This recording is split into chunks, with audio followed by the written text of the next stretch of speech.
આજે બોમ્બે મારી ઓફિસ છે જ્યોતિષની કળવાદેવી મણીમેલ આદર્શ હોટલની સામે જૂની હનુમાન ગેલી નાકા ઉપર પહેલા બે આવે અને બીજે મારી ઓફિસ છે. ત્યાં મારો માણસ બેસે છે. ક્યાંય બી મેં નંબર એને કાંઈ બી કામ હોય તમારે જ્યોતિષનું કોઈ બી પ્રશ્ન હોય એજ્યુકેટ તો તમે મને ફોન કરી શકો છો. મારી પાસે ન આવો તો ફોનથી વાત કરી શકો છો. આ ખાસ બાપુના આશીર્વાદ છે. મુંબઈની અંદર ઘણા વર્ષો રહ્યો, અત્યારે હું સ્થિર થઈ ગયો છું. શાંતિથી ભગવાનનું ભજન કરું છું. બોમ્બેમાં એક ગુંડોને હારે રહેતો, એક ગુંડોને બધા તમામ ગુંડોને મેં સુધાર્યા. તમામ બધા બિલ્ડર લાઈનમાં આવી ગયા. આજે એક બજરંગદાસ બાપાના આશ્રમમાં લઈ ગયો બધા ગુંડોને, અને મારા બજરંગદાસ બાપાના આશ્રમમાં આવ્યા પછી બધા સુધરી ગયા, તમામ સુધરી ગયા બધા. એક બધા મેં કીધું ગુંડાગીરી હરામના પૈસા કમાવાના નહીં. હરામનો 1 રૂપિયો ઘરમાં આવ્યો હોય તો હજારો કરોડ લઈને વ્યા જાય, અને નીતિનો 1 રૂપિયો લઈને આપણે આવશું ને ઘરમાં તો હજારો કરોડો આવશે. નીતિ નારાયણ છે, આ નીતિએ પુત્ર આવશે. એ નીતિ હોય તો બધી વસ્તુ પ્રાપ્તિ થાય.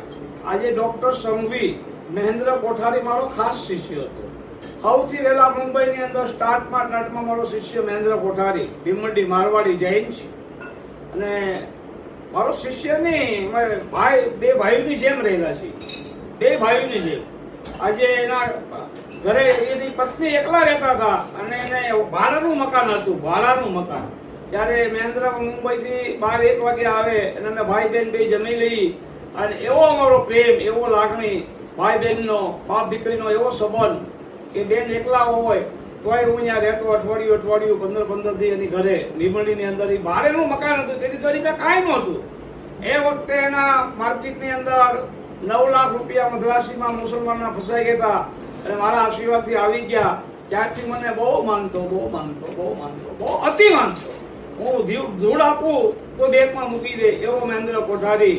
અને જ્યારે એના પપ્પા મરી ગયા ત્યારે હું કાણે ગયો, ત્યારે એ મારા માથામાં ખોળ રાખીને બહુ રડ્યો. બધાને મને કે બાપુ તમને જેમાં સિવાય નહીં જ જવા દઉં, મને જમાડીને મોકલ્યો. એ મારો દોસ્તાર, એ મારો મિત્ર, એ મારો ખાસ જીગરી જાન, એ કોરોનામાં જતો રહ્યો. એને ભગવાને હારા માણસને અહીંયા જરૂર છે, એમ ન્યાય જરૂર છે. અને એ કોઠારી હોય, આજે એના દોસ્તાર હતો મહેન્દ્ર આપણે સંઘવી ડૉક્ટર, એને આજે 35 વર્ષ પહેલા ગુંડા લઈ ગયા હતા. ત્યારે એને મેં પકડા 1 રૂપિયો 2 ખોખા માંગી રાખી હતી, તો એને કીધું તો 1 રૂપિયો આપતા નહીં. એને સવારમાં મેં એને લાવી દીધો હતો. એ આ ગિરનારી બાપુ છે, આ બટુક મહારાજ. ખાસ ધ્યાન રાખજો હંમેશ માટે. બાલાસાહેબ ઠાકરે મુંબઈની અંદર આંગળી ઊંચી કરે તો મુંબઈ બંધ થઈ જતું હતું. પેલા દાદર રહેતા, અને પછી બાંદ્રા કલાવતી બનાવ્યું આખું. મારા હાથથી ઓપનિંગ થયું મહાપૂંજા. બાલાસાહેબ ઠાકરે હોય તો મારી ગાયો માતા કીધું ના બંધ થઈ ગયા કપાતા, સમજી લેજો. બાલાસાહેબ ઠાકરે જેવો કોઈ ભાઈડો માણા ના થાય મુંબઈની અંદર. એના છોકરા છે પણ એમાં ઠીક છે, બધું લેવા જવાય બહુ નથી, પણ બાકી આ તો ભાઈડો માણા કહેવાય. બાલાસાહેબ ઠાકરે એટલે મૂત્રે દેવો બળે.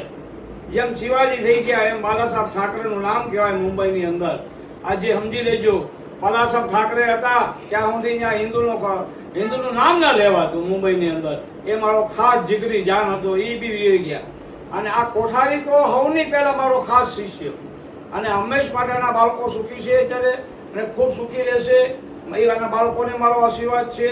અંતરનો માં પદ્માવતીમાં શાસન ભગવાન આદેશ્વર દાદા, ગિરિરાજ મહારાજ, શાંતિનાથ ભગવાન એનો પરિવારને ખૂબ સુખી રાખે, ખૂબ આગળ આવે, ખૂબ પ્રગતિ કરે, સારું ધન કમાય અને સારા વાપરે. ગરીબો લુલ્લા લંગડા છે, ગરીબો દાદાનો, કાકાનો, મામાનો, માસીનો, એને આગળ લાવો. મંદિર બનાવવાથી કોઈ ભગવાન મળતો નથી, મંદિરમાં જવાથી કોઈ ભગવાન મળતો નથી.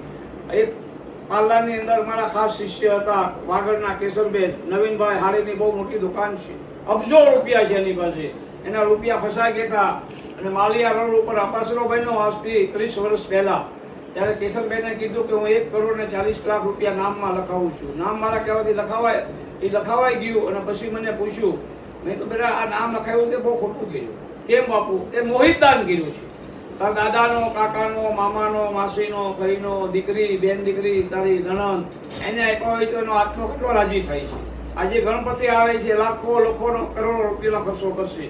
ગણપતિ બાપા કે તો મારામાં એટલો બધો ખર્ચો કરો છો, એને બદલે ગરીબ છે, લુલા છે, લંગડા છે, એને જમાડો ને તો હું એટલો બધો રાજી થાઉં છું, એની સીમા નહીં. ભજન ને ભોજન ભગવાનને એક જ ગમે છે. માનવ ધર્મ સત્યમ શિવમ સનાતન ધર્મ, એક જ માં, એક જ બાપ ને એક જ ગુરુ. આ દુનિયામાં ભગવાનને બીજો કોઈ ધર્મ ગમતો જ નથી. ખાસ ધ્યાન રાખજો, ગાયો માટે જાગી જાઓ, 18 વર્ષે એક થઈ જાઓ.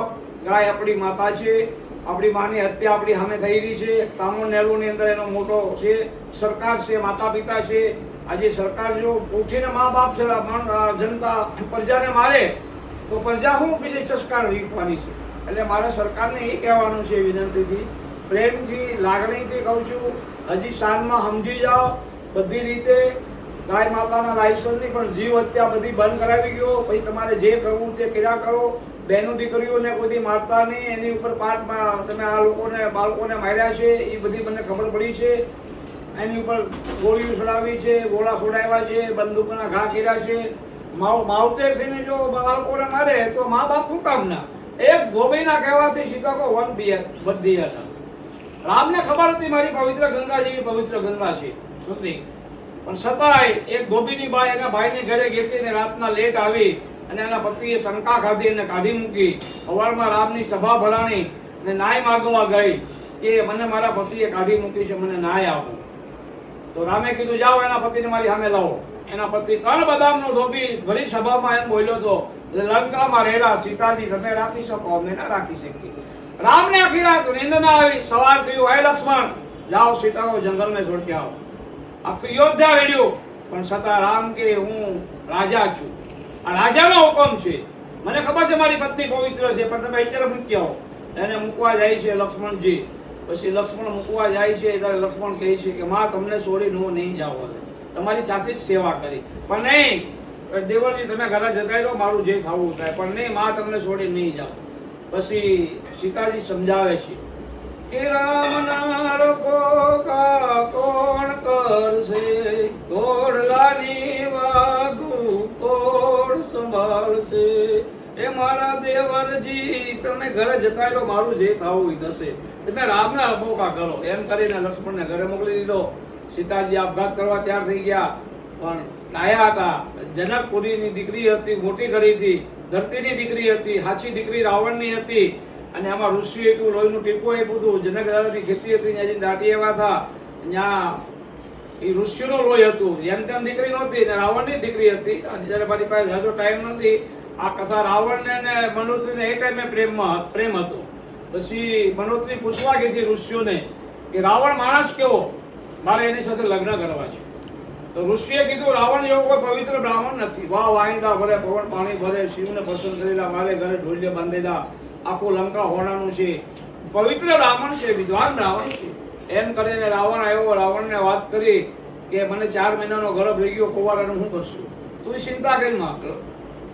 વિમાનમાં બેઠા અને ચાલુ કર્યા મંત્ર, બધો ગર્ભ ખર્યો. જેવો ખર્યો ઋષિઓ ખોબામાં ઝીલ્યો અને એમાં ઋષિએ એટલું લોહીનું ટીપું આપ્યું અને ઘડામાં ભર્યો. અને જનક દાદાની ઘેરે દાટી આવ્યા હતા. એ ઋષિઓની દીકરીની હતી, રાવણની હતી. રાવણને હરાપ હતો કે સર્વનાશ તારી દીકરી નિયમિત બનશે. એટલે લઈ ગયો તો રાવણ, પણ દીકરી તરીકે લઈ ગયો હતો. એ કાંઈ કુદ્રષ્ટિથી નતો લઈ ગયો. અણભક્તો આ બધા કથાકારો છે, ન બોલવાનું બોલે, ન બોલવાનું સાંભળશે, નહીં કરવાનું કરશે. રાવણ જેવો કોઈ પવિત્ર બ્રાહ્મણ નહોતો. એટલે એને હરાપ હતો કે સર્વનાશ તારી દીકરી બનશે. જય ને વિજય એ હતા પહેલા વિષ્ણુ ભગવાનના સેવામાં. એને હરાપ હતો. ઋષિઓ હરાપ આપ્યો હતો રાવણને બી કે તારે 3 વાર રાક્ષસો અનુમાં જન્મ લેવો પડશે. એને 3 વાર જન્મ લેવો પડ્યો. એને ઋષિઓનો હરાપ હતો. એટલે હરાપ ઋષિઓ પહેલા આપતા બી પાછા લેતા નહીં. એટલે મારે તમને 18 વર્ષને એ કહેવાનું છે કે સીતાજીને જંગલમાં મૂકી એવા ખાસ. તો આ સરકારને મારી એટલી વિનંતી છે, એને રાજા કહેવાય. રાજા પ્રજાનું પાલન કરે એ રાજા કહેવાય, એ પ્રધાન કહેવાય. એ ખાસ ધ્યાન રાખજો. ખાસ સરકારની અંદર બધાને મારી વિનંતી છે, સમજી જાઓ. શાનની અંદર શાંતિથી રહો. બધી રીતે નિત્ય નારાયણ છે, પૈસા સાથે નહીં આવે. કર્મ ને ધર્મ ને માનવતા, ખાનદાની ને ખુમાણી, આ 3 વસ્તુ સાથે આવશે. પૈસા તો અહીંયા જ પીડા લેવાના છે. એ નામ રહે તારા ઠકડાના, હતું ને હારી ગયા ને ખલજીને બેઠી ખોટ. એ કામણ ગારી કોઈની પાદર તારા પોરા, ભેહું અડી ગઈ કોદળા પીડાયા. એટલે મારે ખાસ કહેવાનું છે કે ખાસ ધ્યાન રાખજો. જય સિયારામ, જય મહાદેવ, આજે મેં તમને કૃષ્ણ કથા નથી આપી, કાલે આપીશ. ઓમ નમઃ શિવાય.